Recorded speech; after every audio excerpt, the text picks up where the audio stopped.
man lii jaaxal na ma trop pourquoi sénégalais yi ñenn ñi soxor ko mais Serigne Mbacké avant de parler il faut réfléchir wala nga am ci lu la leer ci li ngay wax. FMI dafa invité ministre des finances demul ci sommet bi pour leb xaalis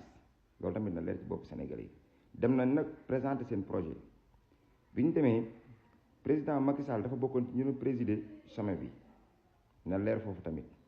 ñoom li tax ñu bëgg a diaboliser sénégalais naan gars yi dañu échec dañ doon lebi xaalis ñu non loolu c'est faux loolu amul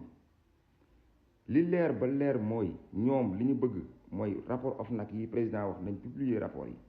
ñu publier ko scandale yi génn port nekk scandale yoo xam ne sénégalais yi mosuñu ko xalaat te dafa ëpp nag 94 milliards yi Sonko waxoon Mamadou Diallo ñu weddi ko OFNAC ñëw dëggal ko gis nga genre yooyu lañ bëgg a diaboliser sénégalais yi bu defee ñu fàtte nekk ci ay dañoo demoon fay am échec amul c'est faux loolu c'est faux koo xam ne le 2 avril